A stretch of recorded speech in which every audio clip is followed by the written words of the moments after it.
Berserk is considered by many to be a masterclass in dark fantasy, mixing philosophy and tragedy with a bit of action for good measure, going on for over 300 chapters and more so even after the creator's too early death. But as unique as its themes are, there are inspirations that share similar themes. Small similarities here and there, but there's one piece of media that I think is required reading for any Berserk fan. Corum, The Coming of Chaos. To understand Corum, you have to further understand its Arthur time period. Michael Moorcock was oh no, he's still alive. He started writing fantasy and sci-fi in the late 60s as a reaction to the more traditional fantasy of the past. This movement was called the New Wave of Sci-Fi and Fantasy.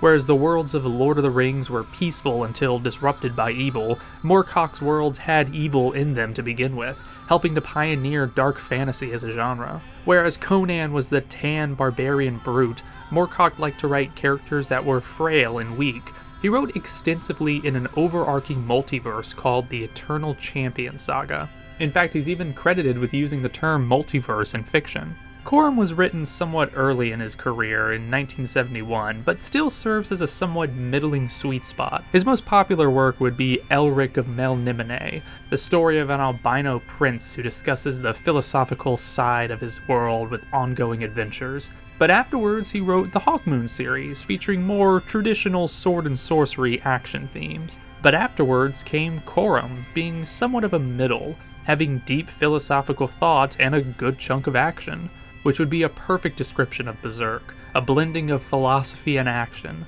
But I think Corum's biggest takeaway would be its world. The Eternal Champion is that of reborn in different universes to fight a never-ending battle between law and chaos. Sound familiar? Berserk is all about finding the light in dark fantasy. In previous Michael Moorcock stories like Elric, he was bound by the god of chaos, but Corum is on the side of law, wanting to keep peace in the world. It's a never-ending yin-yang of light and dark, and Corum is on the side of light, just like how Guts is. But I know my audience, y'all want a book with pictures in it. The comic adaptation was written in 1987, published by First Comics, a short-lived publishing company that produced a lot of solid underrated works.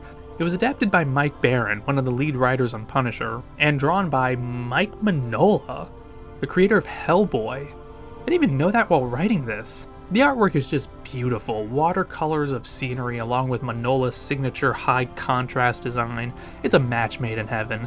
If you ask me, I think it looks just as good, if not better, than the Elric comics.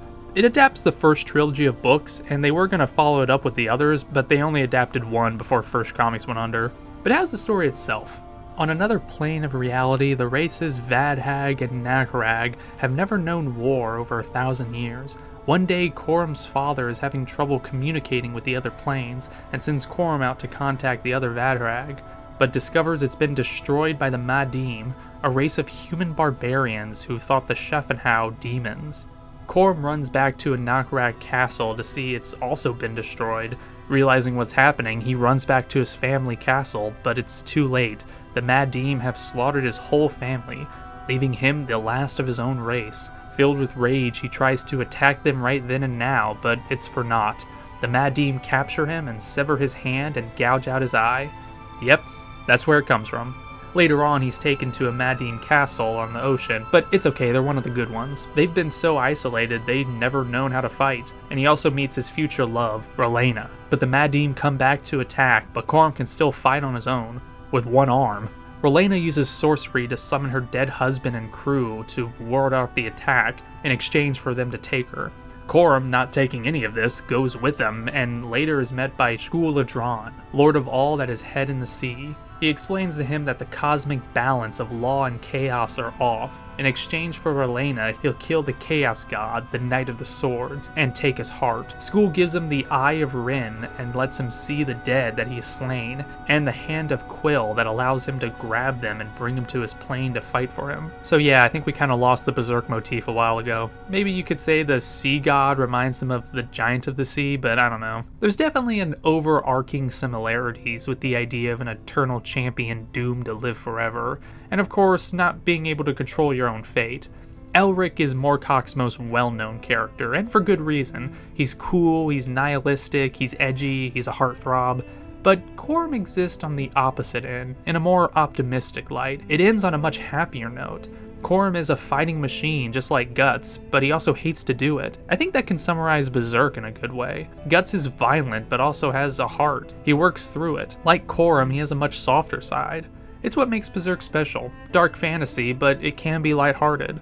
And I think that even stands out for most of Moorcock's writing. You could say it just ticks the typical fantasy checklist. He actually wrote all 3 books in 2 weeks. But sometimes that's just what you need. I love Moorcock's writing. It's what I've been doing all summer. It's a good middle between easy to read and lustful prose. The comic is beautiful too. I love Minola's artwork and the writing is tight. It's immensely creative and I just wanted to know what happens next. If you're a Berserk fan, I think at least the comic is required reading. And if you're a manga-only reader, don't worry, I only found the first issue to be really wordy. They had to summarize a lot. Core may not be the best of Moorcock's work, but it's a standout for me. An optimistic sword and sorcery fantasy on top of being one of the inspirations for Berserk. So yeah, that's what I've been doing this past summer, just reading a bunch of Moorcock. Sorry I don't make videos a lot, this is just kind of a hobby for me. I started writing some other videos, but I didn't think they were up to par. Kind of feels like I've wasted my summer not making anything, but I'll definitely be working on something in the meantime when my next semester starts. But if you do want to watch something, here are some other channels I think are really underrated. If you want a video about the history of First Comics, I recommend the video by Strange Brain Parts. His videos are really well produced. If you want to know more about Moorcock's Eternal Champion series, the Library Ladder has a good series going over all 11 books. So far he only did the first 3, but they're still really good. And if you want to know where I got the title of this video from, go watch The Bellman and his video about his or her circumstances and how it relates to Evangelion. It's also really good.